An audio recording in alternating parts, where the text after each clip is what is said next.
3 decades of experience in cashew business and is still trying to find the light at the end of the tunnel. Ladies and gentlemen, he's developed some expertise in nut sourcing and also trying to find a space to build their own brand on the retail shelves of the retail chain stores. As he joins us up here, our first speaker this afternoon is going to be Mr. Sasisekar K of nanoPix ISS Pvt Ltd. As a CTO and the founder director of nanoPix, Mr. Sasisekar is working on building an effective team with people who are passionate and create innovative solutions in the space of image processing to create cutting-edge products. Presently, he holds the responsibility for innovation, development and delivery of image processing products. Ladies and gentlemen, their efforts have paid off handsomely as they have recently launched Nano Sorter Shuka, a cashew grading machine, 50 kg throughput with 5+2 grades, and addition to the already existing family of nano sorters. Ladies and gentlemen, please put your hands up for Mr. Sasisekar.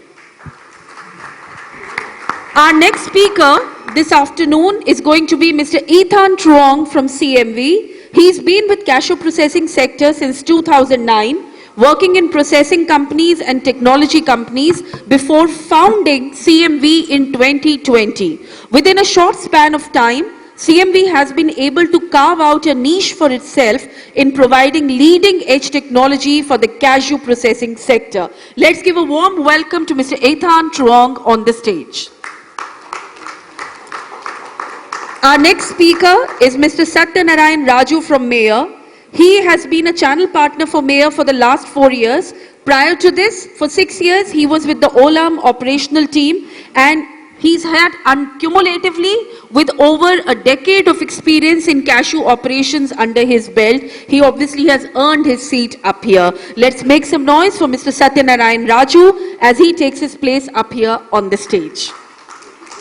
Our final panelist this afternoon is somebody who's going to be educating us a little bit about law and the applicable acts in the food business, because the law is a cavernous tunnel in India. The more you enter, the more discoveries you make, and there is always one section which we overlook. And that is why we've got somebody very special. We've got Mr. Bharat Tiwari, an advocate and consultant. He is going to be doing a deep dive into the legally applicable acts for the food industry in India. And he would also be touching upon the upcoming and the proposed laws in the food processing sector. With over 15 years of legal experience in the food processing industry, he is an authority that you can look forward to getting a lot of key takeaways from. Ladies and gentlemen, I hand over this session to the very able chairperson, Mr. Prakash Kalbavi, sir. And from here on, each speaker has about 15 minutes, followed by a cumulative question-answer session for all of you. Have a great session ahead. Thank you. Very good afternoon to all of you. I know it's going to be tough after a heavy lunch here. But first and foremost, let me thank Srivatsava for this opportunity to moderate this session on technology. So to begin with some sort of theme setting, I think let me get some context into this subject. A processor before the year 2000, Y2K. This is what I say because then I think you would really appreciate what we were then and where we have transformed as to now. I think we started off, in India, in terms of adopting technology, probably somewhere around the year 2005 to 2009. In 2009, I think we had an exhibition in Goa. We had a joint program, our association, along with the Goa Association, and that is where when we had the live demo of a peeling machine, and that's where it took off in India. Almost 15 years now, and I think there is a lot of skepticism probably till 2015, 2016. Many of us have taken one step forward and probably 2 steps back, seeing the kind of results that we had in the early stages of our mechanization, particularly when we look at the cracking units, the kind of oil contamination it had, the kind of value destruction it had. Many people saw severe difficulty in marketing those kernels and were even contemplating old is gold. I don't think that this mechanization is going to survive, and there was clear distinction in pricing for mechanized cashews, processed cashews, and even manual processed cashew. As we approach our centenary year of manufacturing, I believe, and most of you I think would know, the first organized cashew manufacturing started during 1920-25. So we consider that 2025, probably we are looking at our centenary year of cashew processing. So having reached this position, I don't think now there is any looking back on the way we have progressed in our mechanization or automation, and the differential in cost between the manual process and the mechanized process is driving the industry into a consolidation phase, which is beyond any doubt. And I really think that this is something that is here to stay. Very exciting times for me to now look at moderating this session, because from a labor-intensive industry prior to 2000, a power-driven, a technology-driven industry today, we are now here. Probably today we are going to have speakers talking about Industry 4.0. We are looking at technologies which are the new revolution, which have created new revolution in the world, also coming into the cashew industry. How many of us are here after 2005 processing? I think quite a few, this cashew processing became a pan-India manufacturing event. I think there are a lot of industries which came up after 2005. And for those people who have joined much later, straight away dived into the mechanized plants, I wonder whether you know how we all managed and survived for 4 to 5 decades in the labor-intensive era. It was the first machine that we could think of to crack the cashews. Again, as far as my knowledge goes, was developed in Mangalore. The technology of steam cooking also was developed in Mangalore. One of our members, G. Sadananda Prabhu, who is the father of Giridhar Prabhu, says that he was the one who did these experiments on boiling the cashews and getting steam roasted cashews to crack. And that is where, when we devised a machine, a very ordinary mechanic who thought of this concept of when these two blades, which are shaped like a cashew, come together on a hand and leg operated motion, it is having the ability to crack the cashews and get you the cashews inside in a very sound condition. This, by far, in my opinion, for 5 decades remained the best possible invention in this industry. And even today, if I am to look at the benchmarking, I don't think the kind of results we saw with 3%, 3.5% brokens and absolutely no uncuts and no to-be-score, everything was done. But what was the limitation then? The limitation was, if you presume the nut count to be 180, a pair of employees were able to do only about 80 kgs or 100 kgs. So you're looking at 18,000 nuts getting cracked on an 8-hour shift. And even if I look at that, they were doing almost 40 to 45 nuts a minute. A well-skilled employee was able to do 50 nuts per minute, which is close to a second, 1 per second, 1 nut cracking per second. No less than a machine, I think. I think our women in this region, in those days, were amazing in terms of adopting to this technology, and we were able to manage. But of course, as I mentioned, the limitation was we weren't able to scale, because there is a limitation of number of people available for a given place, given region. So if you look at a cutting shed, I don't think we could muster more than 100 to 150 women. So there it restricted our manufacturing activity. And if you look at an average size of an industry in those days, we were doing 5 to 7 metric tons per day. Probably the best one would have been doing 10 metric tons. Now, that is when we saw in 2005 the cracking lines coming up. From my knowledge, today we are having lines that can do 3,000 kgs an hour. So if you're looking at 5 machines in a row for different sizes, we could crack 15 tons an hour or even probably 100 tons a day is possible. Sky is the limit if you really want to do expansion of this activity under one single roof. This is technology, how it has changed. If I'm looking at the other one, the other major aspect, the peeling, it was completely manual peeling. A small hand knife and a lady sitting and doing morning to evening.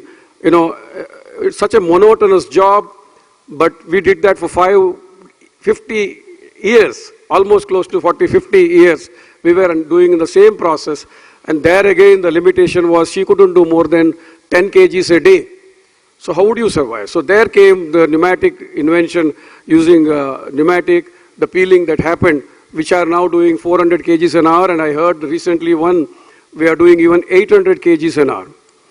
Again, add as many machines as you want, and 100 tons per day is a possibility, and already we've seen these factories. Grading, it was completely manual. Limitation was 65 kgs or 60 kgs per day. And here we have today the machines, people are going to talk about it. Those days, sorters were, it's not that sorters were not available, color sorters were available. Buller was there. Jivan is here, he was also doing for coffee for such a long time. But our perception is it's expensive and it's not adaptable to our industry. And one fine day, we found a Coimbatore manufacturer, Venus. He did a demo in Mangalore, in Fernandez Brothers.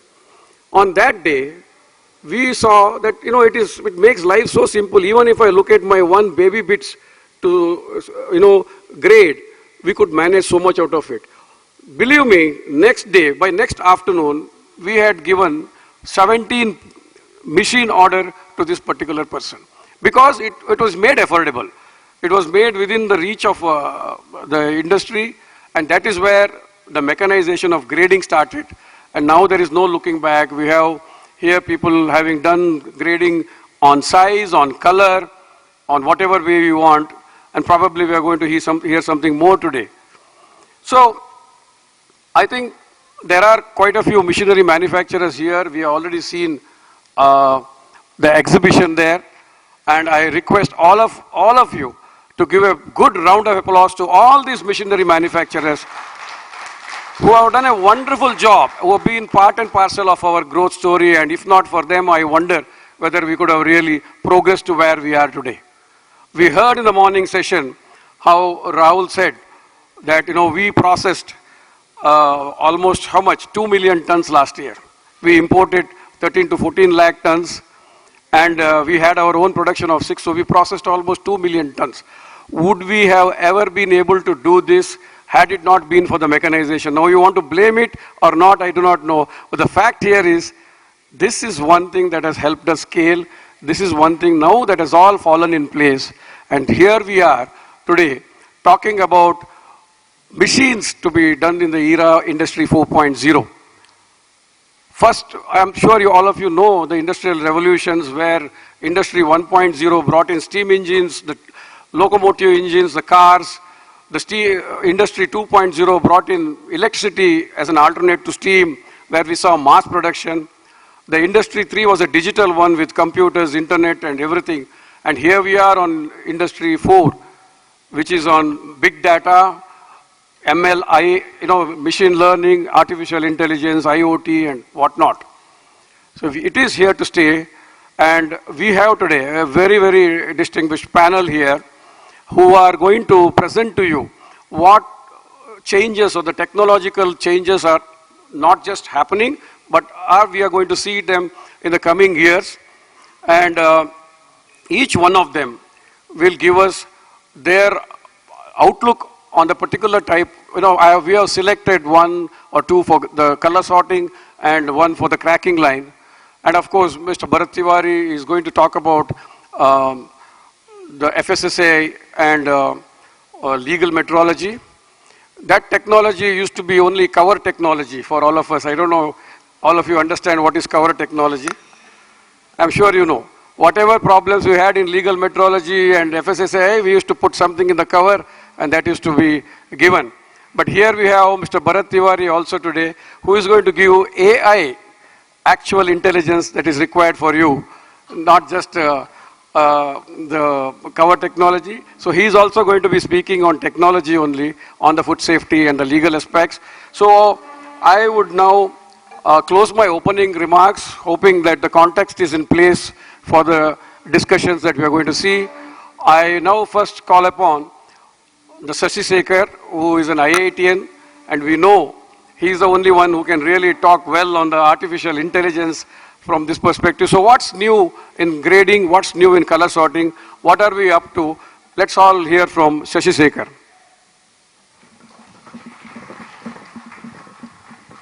Thank you, sir. Thanks for a wonderful introduction, and I really appreciate Eventel for organizing such event where we can actually meet and discuss with our customers in by and large to discuss about what can be the technology for the future and where we'll have to invest. In fact, one of the primary thoughts in design thinking is about empathy with customers, and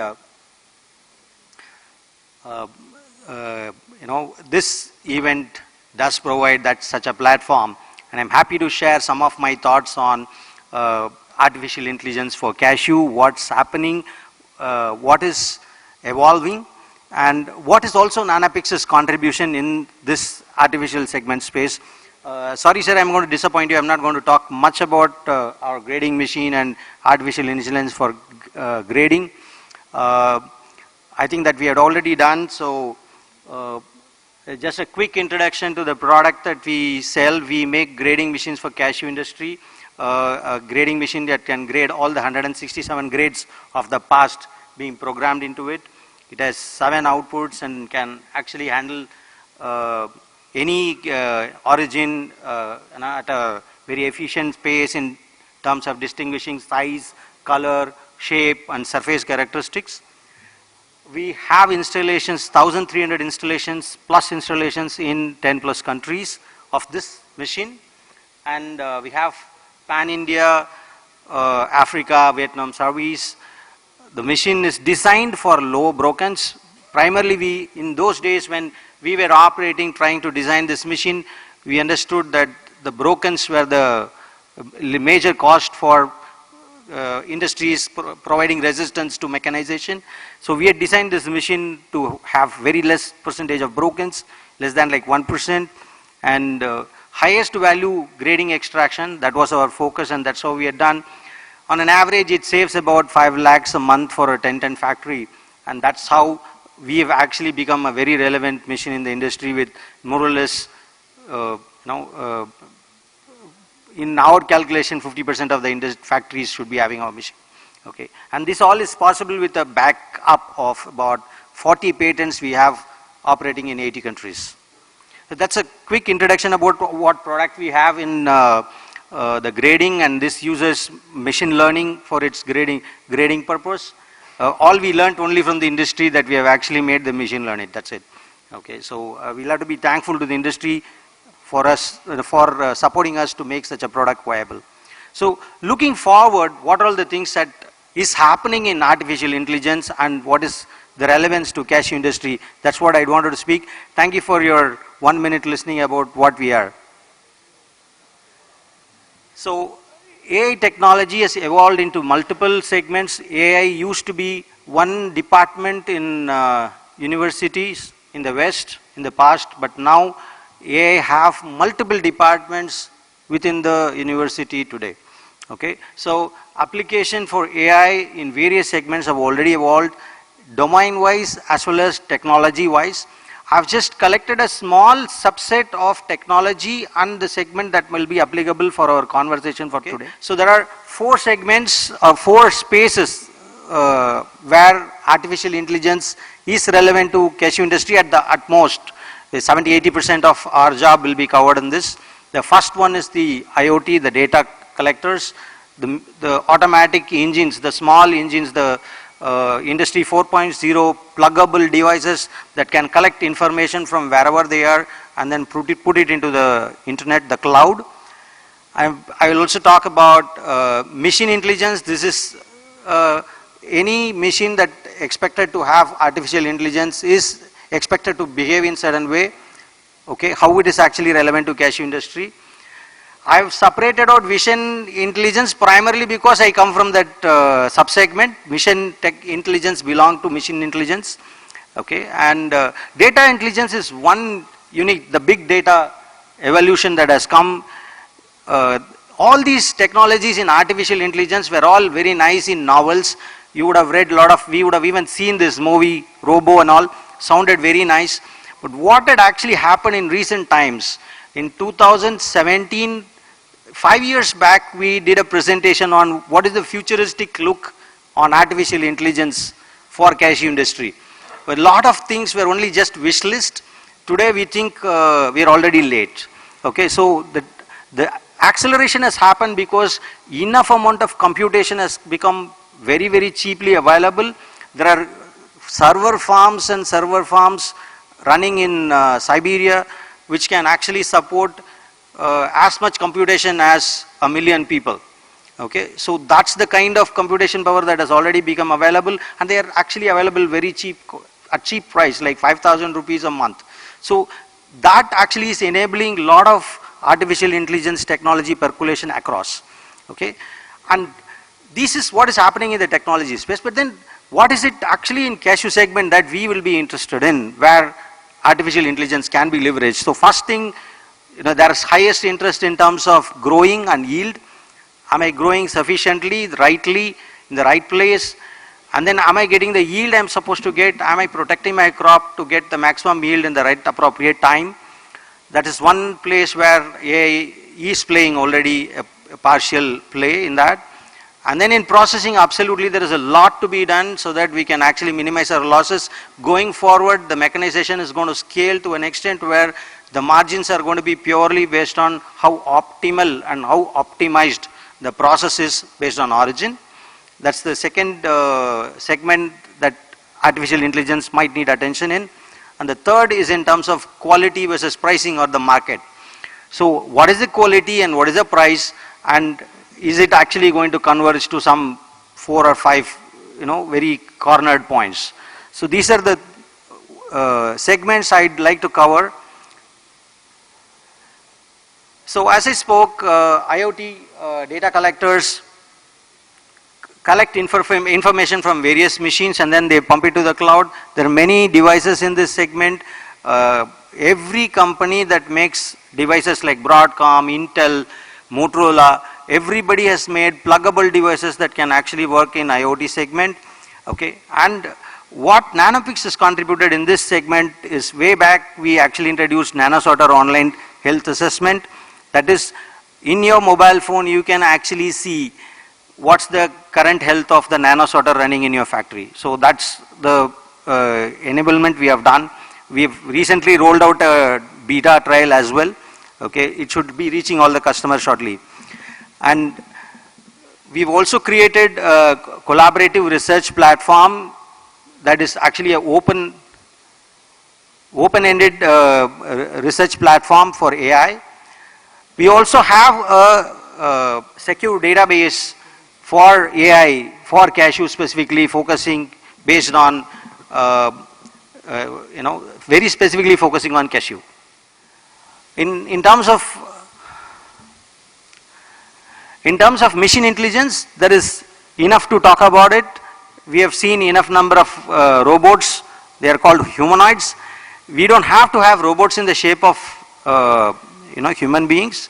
Robots that do their job automatically, which can think by itself, which can pause, think, collaborate and act. That is one thing that is actually so unique about artificial intelligence. The scope for cashew industry in this segment is in every place, starting from boiler to the kernel packing segment. Everywhere there is significant amount of collaboration that can be done to provide optimization. In those days, these optimization did not matter. Second, these optimization also costed a lot of money. Now these optimizations in terms of collecting information about the Borma temperature versus the peeling duration versus the grades that we can obtain, the color shades and the origin, all this actually is going to be an important factor for machine automation in that segment. Another aspect within the machine intelligence is the vision intelligence. We really see 85% of our human perception comes from our eye. The remaining 15% what is all other senses put together. So how is equivalent of eye, a camera that's going to play in the role, how it is going to be in terms of grading, how it's going to be in terms of the surface finish, how it's going to be in terms of internals, in terms of whether it is infested or otherwise. How about if it is, can I actually screen my RCN to be able to tell whether my grades are good enough? So these are a lot of segments in which artificial intelligence is going to actually play a big role. We have already have a grading machine that I showed you some time back, and then the next is grade as per the market need. That is, we have been so programmed to do a lot of grades, and then we think, oh, this is not up to my 320, then I refine it, and then finally market wants a product that is at a different price levels, so I have to reconfigure my product to position it in the market, or reconstitute my output to match the price requirements. These things can actually be done by AI algorithms, and then we are already in that path. We already have our servers in place, we are already in trials in that segment.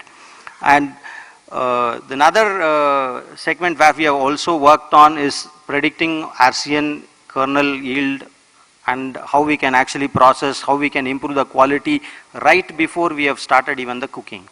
Okay, so that is another things that we have actually done. And from 2017 onwards, there has actually been a self-learning engine running in our grading machine that actually has learned a lot about Cashew output, and how the variations are, origins. That actually is a specific learning into that machine that provides grading results for you. Okay, so this type of localized artificial intelligence, which is not very common, we've actually collaborated with IIT Madras NPTEL team to really build a local AI engine which can actually provide a lot of inputs about how to improve mission performance without having to connect to internet or to listen to anybody else. Okay, so these are some things that we have actually done in the imaging intelligence. And in data intelligence, it's about deep analysis of data of the past. There is no data of the future, nobody knows. But then, can I see the future through the data of the past is always been an interest, including the horoscope. So in horoscope is their data.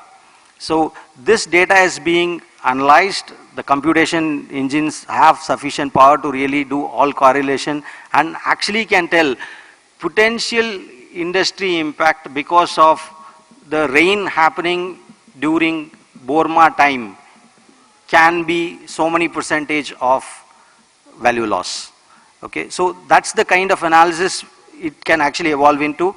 What we have done at nanoPix, we have actually have a app, NanoSparsh, that provides these type of data assimilation and report to customers, that we have the remote monitoring and report on performance. And we also have the nanopix.cloud that is introduced for such information assimilation. Some of the very interesting things that are happening in data intelligence beyond what I think is commonly understood. What I am talking about is commonly understood. Okay, some of the artificial intelligence effects that are actually happening are a few things that I wanted to share on cashew yield based on climate change. Okay, so there is an artificial intelligence engine that was run on climate change versus cashew yield based on land suitability for cashew trees to grow. Very interestingly, in 2022, we can see sufficient part of Brazil and Africa, Cambodia, Vietnam, some part of India as well, are all actually suitable land for growing. But just 2050, it actually is just China and Argentina. These are the only two countries that potentially are suitable for growing cashew in a yield suitable form. A farm in which it is still profitable to grow cashew trees. This is one thing that can, I was actually surprised to see such analysis being done by AI engines. Another very interesting data intelligence analysis that we saw was how the tree borer affects the cashew tree in Benin. In fact, there was research on how borer affect the tree and how the yield is affected. But what is the relationship between the climate change or the rain versus borer effect, and when at appropriate time an action taken will give maximum yield for the farmers. Okay, so there was an analysis and found based on the rain, when the rain becomes the minimum is the time actually the borer gets activated, and that is the time the larvae spray gives the maximum yield. In fact, in 2019 to 23 research data, they have found that by actually using the pesticide against the borers exactly by timing using AI, they can actually increase the yield. And one more interesting thing is the climate reflection from artificial intelligence that brings it to say when potentially there is going to be a rainfall shift based on aerosols and how aerosol is correlated to when I should spray my pesticide. Okay, these are the very interesting correlations and very unique researches that are happening. These are not done by nanoPix. These are all what is happening in the world around in cashew industry by multiple universities. These are some samples. Okay, I also have a credit on such research, including from IIT Madras, the data scientists from IIT Madras. And a short view on what nanoPix and artificial intelligence are looking towards for. We have built robust AI models for cashew kernels in terms of the grading. We have 40 patents in 80 countries. We are working very closely with NPTEL, IIT Madras on building the artificial intelligence based cashew platform that can actually give a lot of insights into future in cashew. We have the cloud database called the nanoPix.cloud that actually collects all information potentially possible on any undersigned party onto that database. And local AI driven algorithms, these are algorithms that will run within your own factory, within your own industry without sharing your information and without needing internet to operate, such kind of AI engines that we have developed. We also have very recently developed a peer-to-peer machine learning system that can actually learn between multiple grading machines. We saw that when many of our customers have a lot of machines, they buy more of our machines, then we enable this. We are actually very recently have launched this, it is under still trial. And we have been doing online diagnostic and system health management for pretty some time. So what is AI for cashew? The next few steps, if you really see on the vertical column, you have the technologies, the IoT, machine intelligence, vision intelligence, and data. On the row columns, you have basically growth, how growing, processing, and market. So some interesting researches that are happening in the industry right now. The green are all what nanoPix is doing, but then there are other people doing a lot of research in the other segments. RCN quality during shipping is being AI analyzed, and RCN quality in godowns are being AI analyzed. Okay, and automatic sprayer and robotic harvesting is actually in the full steam ahead. There are AI engines that are running to figure out recipes using various ingredients. Majority is running for almonds. A few of them have run for cashew also. Okay. In terms of vision intelligence, in terms of crop observation through drones, and then the spray and the harvest automation. Okay. And in terms of data intelligence, we can talk about climate change, how the yield zone is going to change, how the export stability is going to happen. In fact, one very interesting study was political stability of Africa versus cashew export to other countries. It was like, wow. So there is a lot of data driven intelligence analysis that is happening that can actually change this industry. Okay, and One very specific commodity driven engine that is being created very recently in IIT Bombay is about pricing based on market material availability, and it's like a share price predicting engine. Very similar is coming for commodity industry. They have already run they have primed all of these algorithms in IIT Bombay. So fantastic researches are happening in artificial intelligence towards our industry, which we may not be knowing much. So I just wanted to share all this.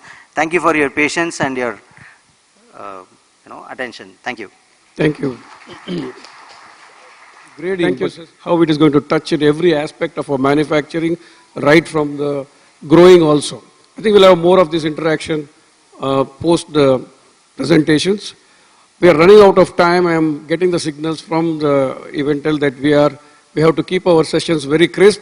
So Ethan, you are next, and you are going to handle the presentation on how we can crack. I said that's the most toughest part of the cashew manufacturing, and we would like to hear from you, from your presentation, what new developments have come in terms of cracking of these new shelling lines that we have seen, how it has evolved over the last 10 years, and what kind of efficiencies we are seeing in these lines.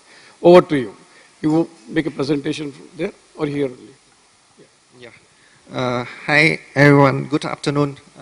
This is Ethan from Cashew Machine Vietnam, and this is the first time I have the ability to make a presentation in the India market. So I would just say thank to organization to have this opportunity. So we will have very short time to focus in the shelling machine and the solution for reduce the cost of production. So before that, I will show how we operate the machine in Vietnam.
So we are the leading of manufacture cashew machinery fully project, like a turnkey from 20 up to 100 ton in Vietnam, and mostly is in Africa.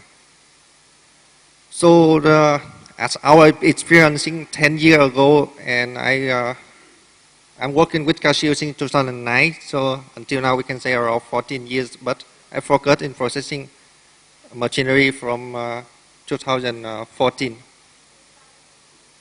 And as our experience is the labor cost and how to create the machine easy for operation, and the power cost with the capacity from 20 to 100 ton is too higher, like in Vietnam. and in Africa. And the maintenance cost also very important. And we have the solution to make sure that we will not above 5% per year based on the cost of machinery. And all of that will be impact to the production cost. Actually, will be make sure for processor will get the profit or not.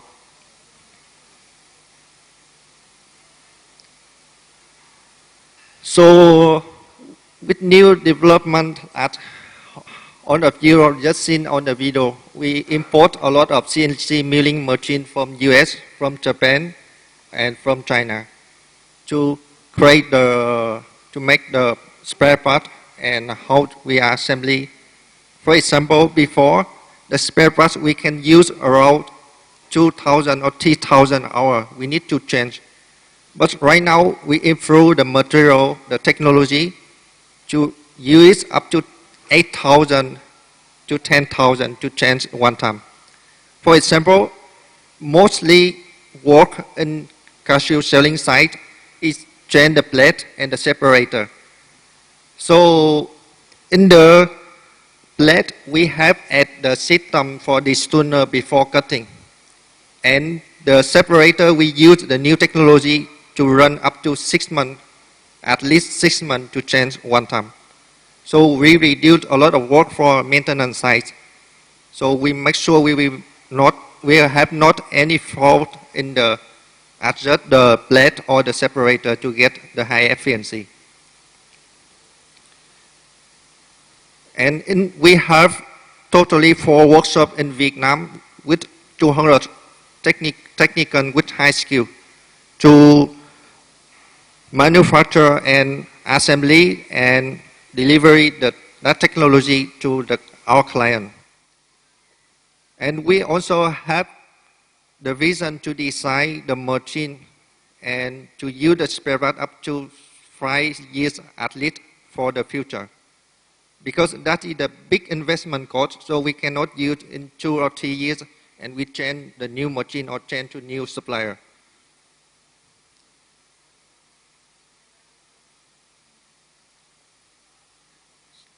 So this is the latest version from us. With the whole rate, we are much sure for 95 up to 98%. And the broken must be less than 3% for average A, B, C, D for the first cut. And the uncut for A, B, and C size will be less than 6% for the uncut. And the D size will be less than 10%. The unscuffed we use with 4 centrifuge, so until end of the day, this will be less than 0.5%. Because this needs a lot of worker if we not manage it by the machine. So for example, if we do less than 20 tons per day, anyone can manage around 200 workers will be easy. But above 20 to 50 or 100 tons per day, we cannot manage 1,000 workers at site. And the re-uncut, we will separate to end of the date before we do re-uncut. We need to calculate how many percent, and then we will make the report to see and to know how is the machine working. Then we do the re-uncut up to less than 1%. After that, we calculate again and we send to outside to use some single head to do the re-uncut. So our machines, we don't use the cutting manual. So with one line, with capacity from 800 up to 1,000 kg, we need only 2 workers for operation, include the fitting and the checking the shell and to rating also.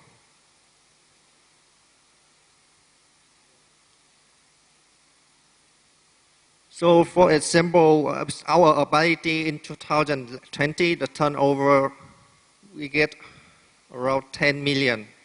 2021, we get around 12 million, and 2022, we get around 17 million for export to overseas. So this time, actually, a lot of problem with the lockdown in Vietnam and in the world due to the COVID also, but we still keep the capacity for production, and we transfer that value to our client in Vietnam, in India, in Indonesia, in Africa, and in China also. So we have very good feedback from our client, like in Vietnam, we are working long time with like Olam, and now it's OFI, ETG, Red River Food, Dakao, Bát Hy, Bắc Trung Nam. And in Africa, this is Olam, IVC, AfriVenture, SCRO, QTI, Cashew Code, STNC, and Nurture, and RI, for its new name is RIIIP in Benin. So we are focusing to produce 100% of Benin ASEAN by next year. And in IVC, currently CMV have more than 12 units with total capacities around 250,000 tons in IVC. So they are focused to produce 50% on 2025, with around 1,100,000 tons from IVC. And they export a lot of Boma kernel to Vietnam. So last year we import around 52 up to 53,000 tons Boma kernel. So that will import to some local processor like India or in Vietnam. And the new trend that India will be reduce the tax of kernel import also. So I think this will we have many competition with the local processor. So anyway, so let's see on the future if we have the opportunity to reduce the production cost, and we will transfer our value to India market. And I would like to say thank you, all of you.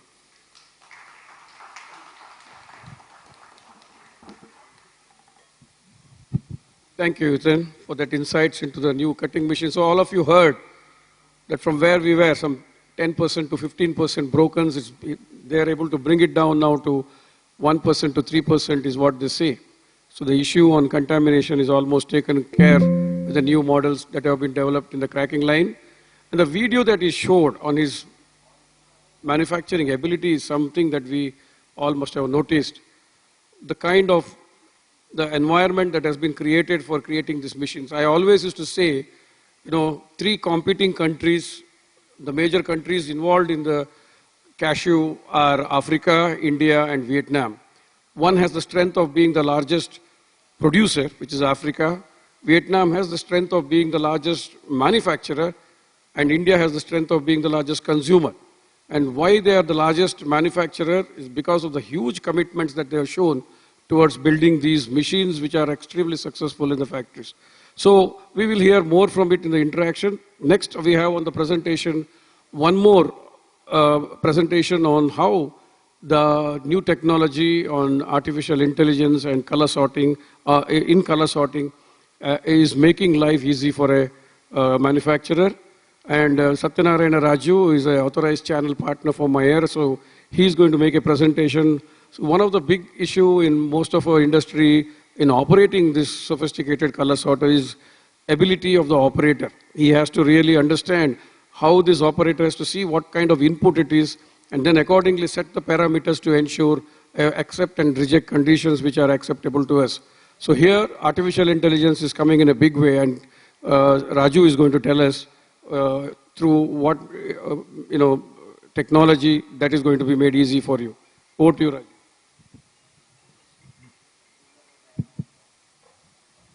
Let's try to restrict the timings to 5 minutes, Raju. So, thanks for this opportunity to talk about artificial intelligence. So, sir, as sir told, there is a limited time. So, already regarding.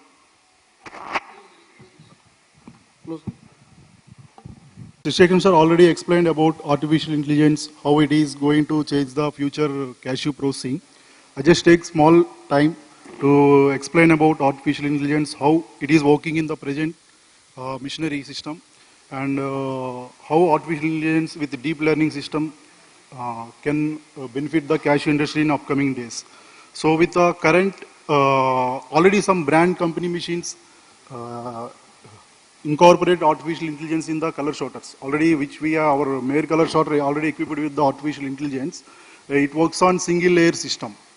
So it means at the time of commissioning the machine, so we have scanned the material, what is bads and what is goods. So based on that, that artificial intelligence automatically run the algorithm and it will separate the materials. So now with the new technology, it is called artificial intelligence with deep learning system. So deep learning system nothing but big database. So it will collect the data from all the cashew origins from all over the countries, from most of the processors and all. So it was stored in the color sorter. When doing the sorting, so it will scan the material and it will run the algorithm. It will compare with the already existing data in the system, so that the results will be fine accurate.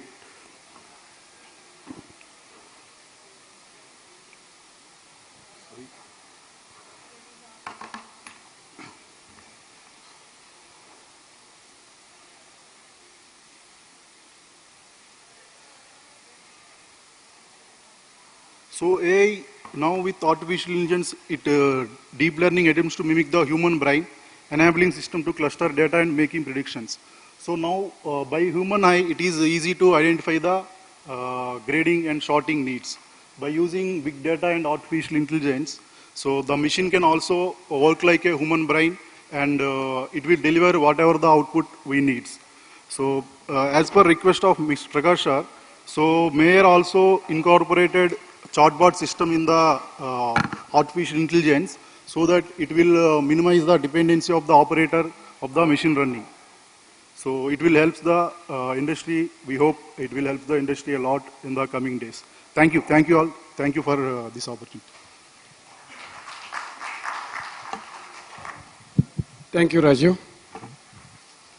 The last topic in this session, as I mentioned before, is another technology, AI, which Mr. Bharat Tiwari is going to talk about, is an FSSA AI and legal metrology. Most of us now, in this scaled up era, are now looking to market directly B2C. We are looking to market through the modern retail networks. We are looking to market these through the e-com platforms. But the legal metrology and the FSSA seems to be a stumbling block for many, because no matter how much ever you try to understand the law, there is something that you always go wrong in. So he has been with the Future Group for the last 15 years and he has real-time experience as to what the common mistakes that all of us do. And he's going to focus and tell us what exactly we should do and a little bit about both these acts that we should keep in mind when we are looking at marketing. Over to you, Mr. Tiwari.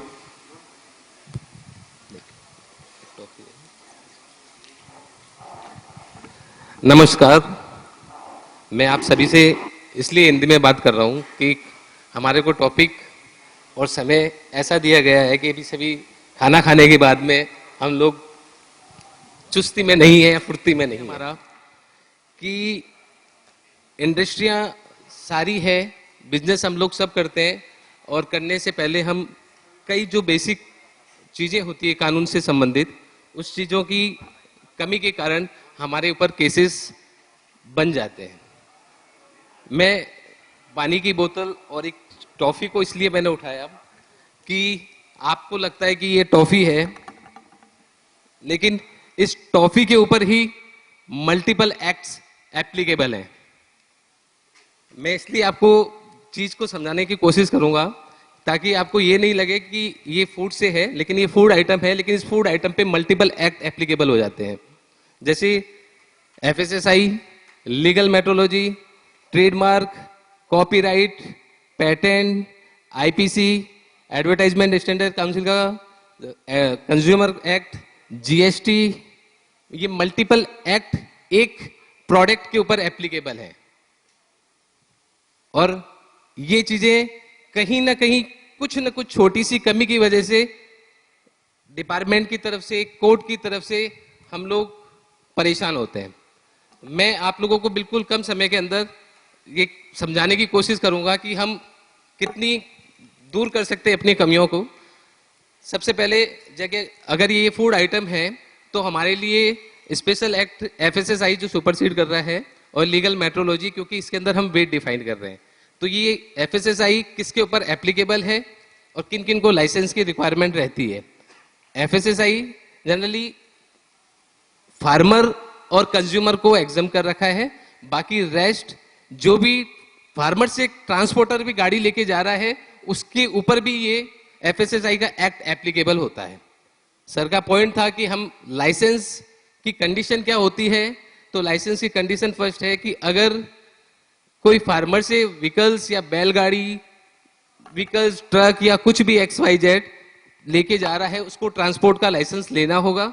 उसके बाद में जो मंडी के अंदर बंदा बैठा है उसको होलसेल का लाइसेंस लेना होगा।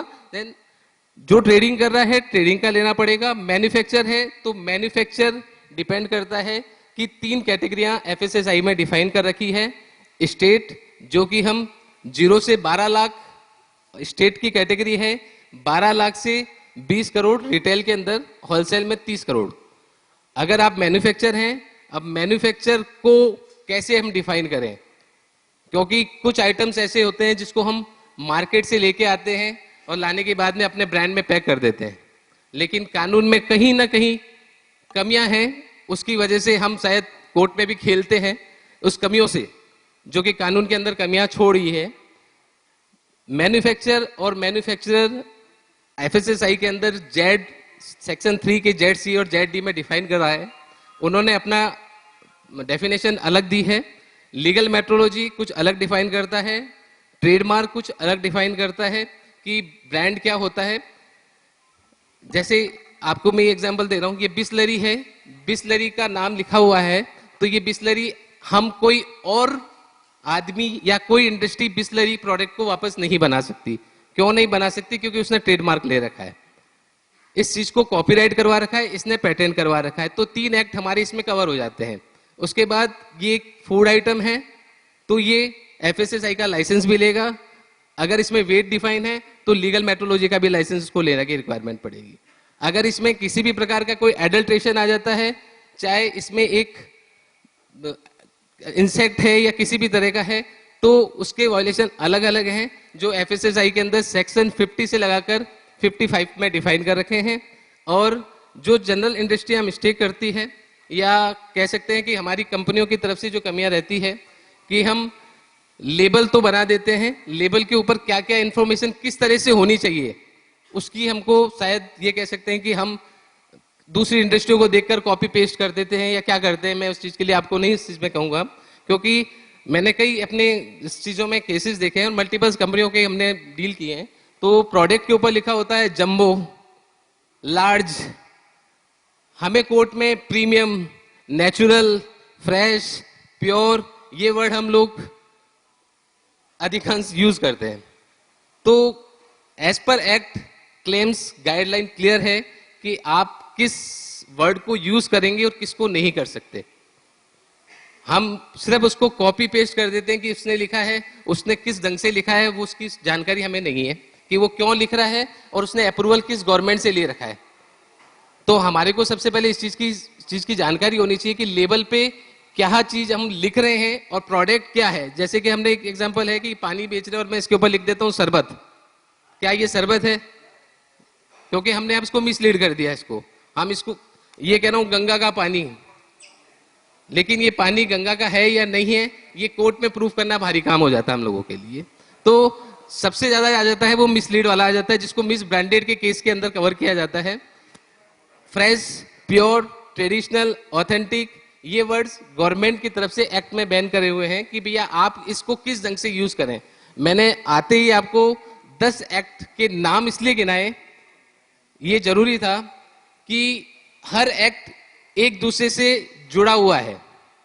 जुड़ा हुआ मीन्स ये है कि आपने अभी देखा होगा कि एक ब्रांड है पार्ले जी गोल्ड, उसके पीछे गोल्ड लिखा हुआ है, और कई कंज्यूमर एडवोकेट भी हम लोग कई जगह खाली बैठे हैं तो ये काम करते हैं कि भाई हाँ कंपनी के साथ कैसे किया जाए। तो गोल्ड तो अगला आदमी नहीं बेच रहा है, इंडस्ट्री, आप बेच रहे हैं बिस्किट। आपका Parle G gold as a brand name है, ट्रेडमार्क है, आपने उसको कहीं डिफाइन नहीं किया। एफएसएसआई ने अभी रिसेंटली उन चीजों को अमेंडमेंट किया, और अमेंडमेंट के बाद में उन्होंने कहा कि आप अगर यदि आपका कोई ब्रांड है इस तरह का फ्रेश, प्रीमियम, नेचुरल है, तो आप उसको क्लियर करें कि भैया ये मेरा ब्रांड नेम है, मैं इस प्रोडक्ट की गारंटी नहीं ले रहा। आप प्रोडक्ट के ऊपर भी ये चीज कर देते कि नहीं हाई प्रोटीन्स, हाई इस चीज के लिए। तो ये सारी गाइडलाइन गवर्नमेंट के हर चीज के अंदर, हर वर्ड के ऊपर ये डिफाइन कर रखा है। प्रोडक्ट इंडस्ट्री बना रही है कंज्यूमर के लिए। हम इंडस्ट्री में डेवलप तो करते हैं, ये सोचते हैं कि नहीं अच्छा है, मार्केटिंग पर्पज से बहुत अच्छा है। कई इंडस्ट्री हमको ये बोलती है कि सर वो तो इस चीज को क्लेम कर रहा है, बार बार यही क्वेश्चन आता है, सर वो तो इस चीज को क्लेम कर रहा है, वो कैसे कर रहा है। उनको ये नहीं पता कि जो चीजें बेनिफिट लॉ में ली जा सकती है वो इंडस्ट्री वो लेके बैठी है। मैंने बिस्लरी की बोतल इसलिए उठाई कि आज भी इसके ऊपर बेस्ट बिफोर लिखा हुआ होगा। क्यों लिखा होगा उसके बारे में हम नहीं जानना चाहते, लेकिन हाँ बेस्ट बिफोर क्यों लिखा है। आपने तो कह दिया था एक्सपायरी डेट लिखना और यूज बाय लिखना।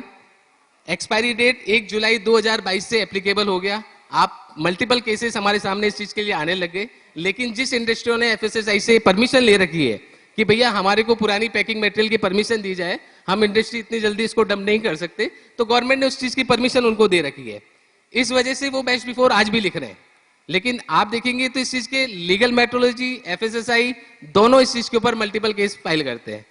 अब जो जनरल मिस्टेक रहती है वह रहती है कि अधिकांश हमारी इंडस्ट्री ई बिजनेस के ऊपर आई हुई है, और ई बिजनेस के अंदर वो अपने प्रोडक्ट और कंपनी का लोगो लगा देती है, उसके बाद प्रोडक्ट के बारे में उसकी सूचनाएं, इंफॉर्मेशन जो भी इसके ऊपर मार्क करती हैं।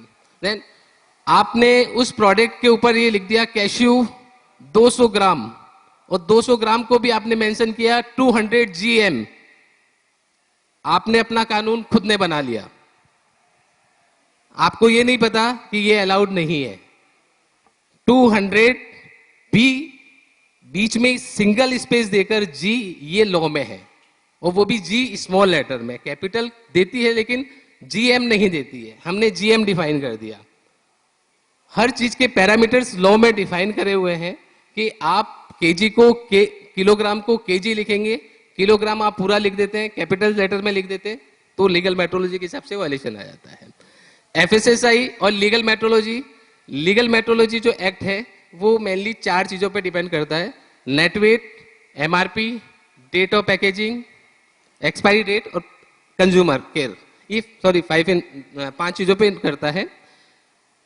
नेट वेट किस तरीके से होना चाहिए वो डिपेंड करता है आपके पैकेट की साइज के ऊपर, कि हमारे पैकेट की साइज कितनी है, उसकी हाइट और विड्थ कितनी है। हमने तो देख लिया कि अगले की जितनी आ रही है, प्रिंटर वाला कितना प्रिंट करेगा, हम उसके अकॉर्डिंग उसके ऊपर प्रिंट कर देते हैं। नहीं, ये लॉ में क्लियर है कि आपके पैकेट की जितनी साइज है उसके अकॉर्डिंग आपको फॉन्ट साइज उसके ऊपर प्रिंट करनी होगी। यानी कि 250 mm मेरी विड्थ है और 200 अगर मेरी उसकी हाइट है, तो मैं लेस देन 500 में आ रहा हूं तो 2.5 लीगल मेट्रोलॉजी के हिसाब से फॉन्ट साइज बन जाती है, और एफएसएसआई के हिसाब से 2 mm की बनती है। तो लीगल मेट्रोलॉजी में जो 5 पॉइंट हैं, net weight, MRP, date of packaging, expiry date और कंज्यूमर केयर पैरा, ये 5 इंफॉर्मेशन 2.5 mm के अंदर हमको प्रिंट करनी होती है, रेस्ट 2 mm में रहनी होती है। अब कहते हैं कि डिपार्टमेंट ने नोटिस दे दिया। नोटिस, डिपार्टमेंट अपना काम कर रहा है, कानून अपना काम कर रहा है और हम अपना काम कर रहे हैं।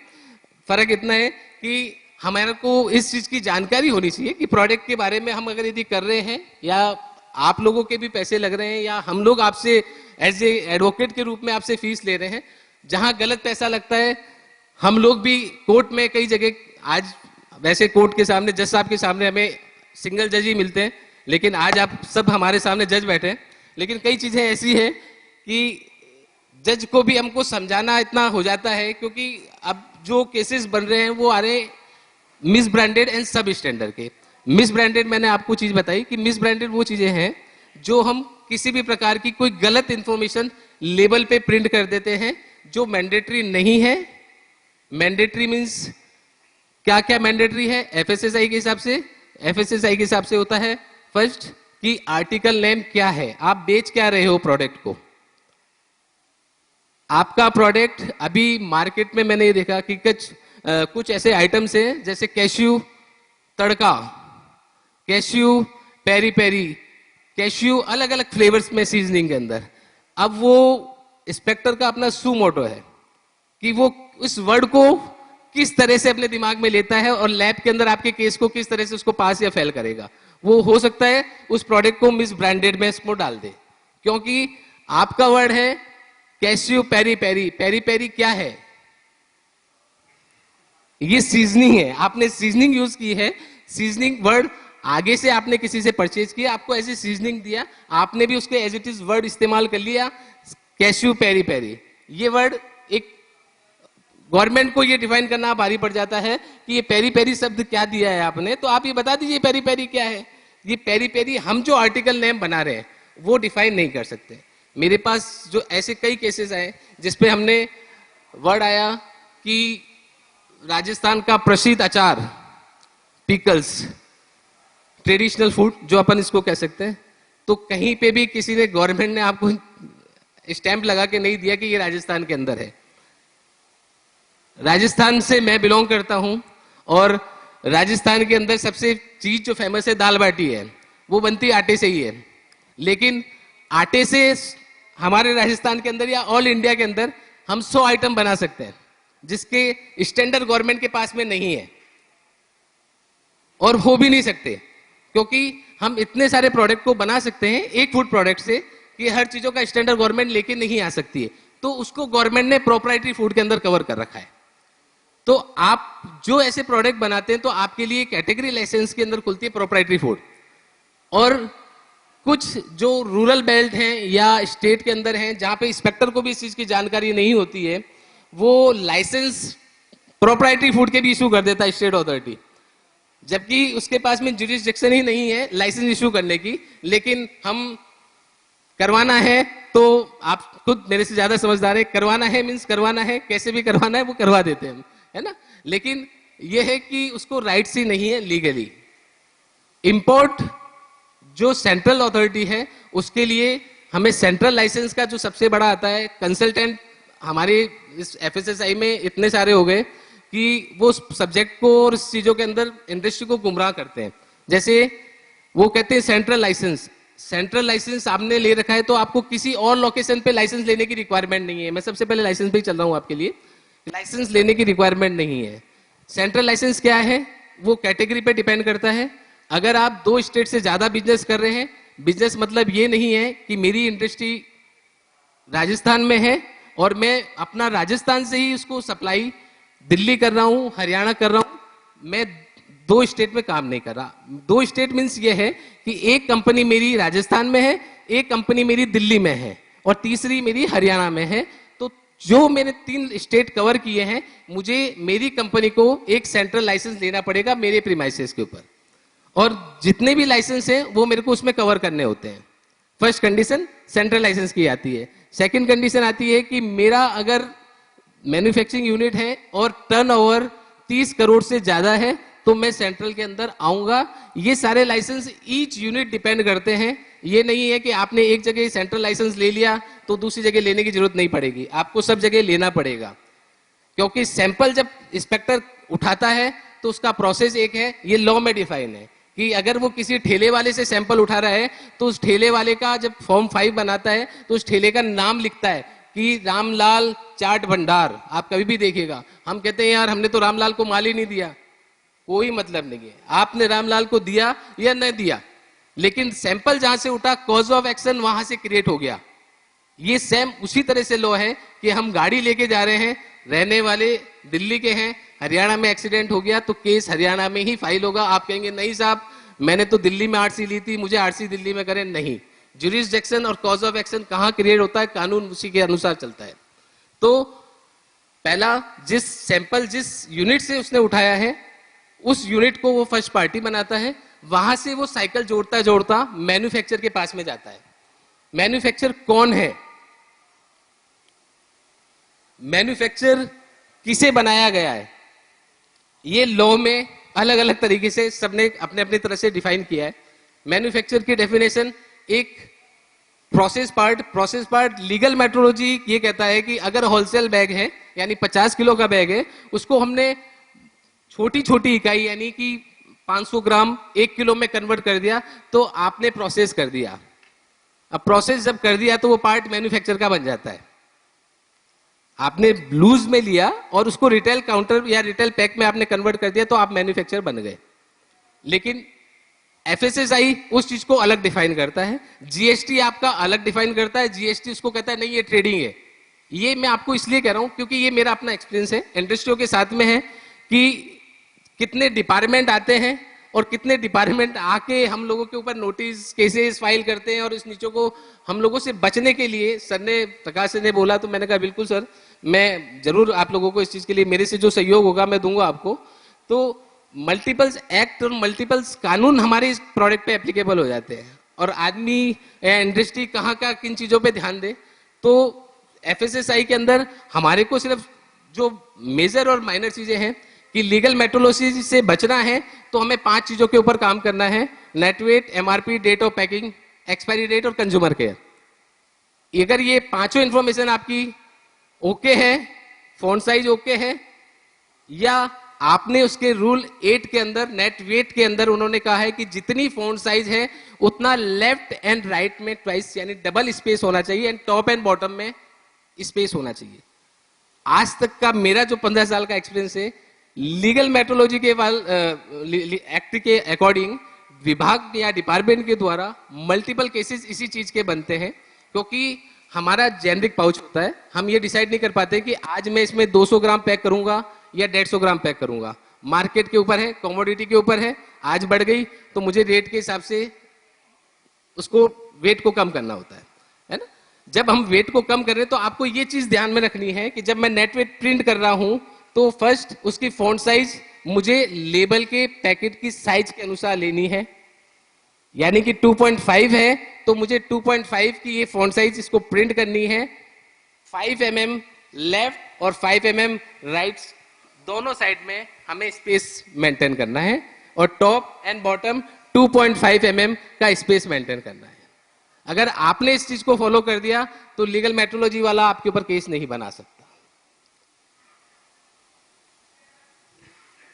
सिर्फ हाँ,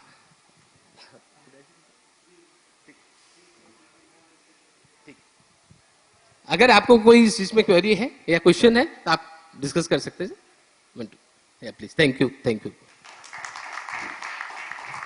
it is such a vast topic. Tiwari ji thank you very much. आप 15 मिनट में इतना इन्फॉर्मेशन हम लोग को दे पाया, मगर शायद ये सब्जेक्ट के लिए एक पूरा कॉन्फ्रेंस ही चाहिए हम लोग को, एक दिन भी बराबर नहीं होता है। Anyway, with that we have come to an end of this session on technology and I hope it was very informative to all of you. I do not know whether I have a time for question. Yes, Rahul has a question for us.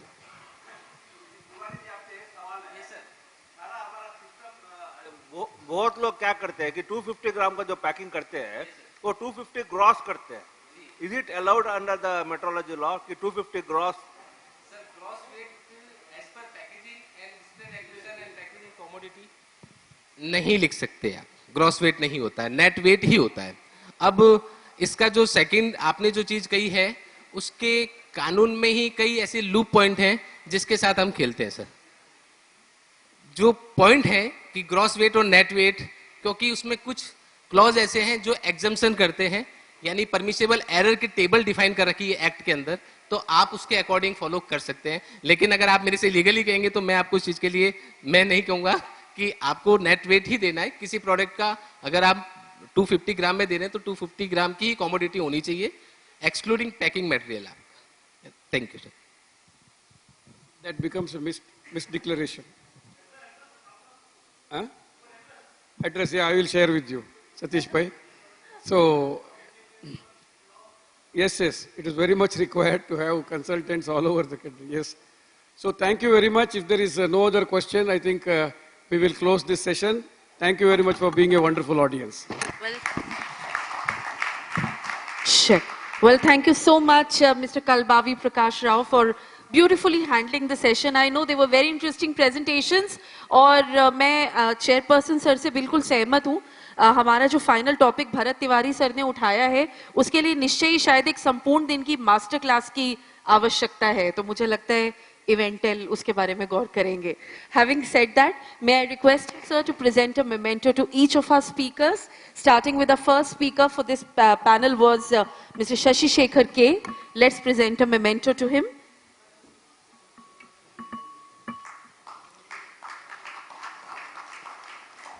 Thank you, Mr. Ethan Truong, for your presentation, sir.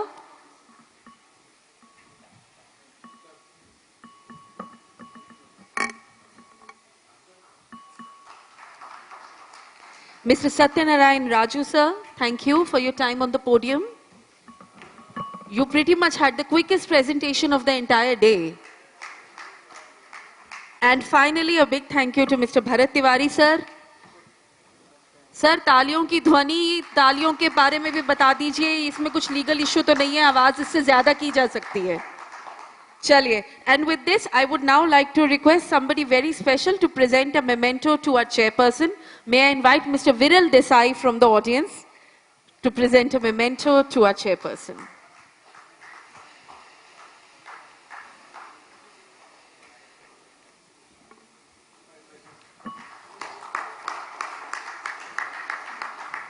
Gentlemen, please close up for a group picture. Before I invite the speaker, let me remind you once again that once we close the day's proceedings from here, we shall meet in the same hall again at 7 o'clock for a gala night. We also have the sponsorship felicitations at that time.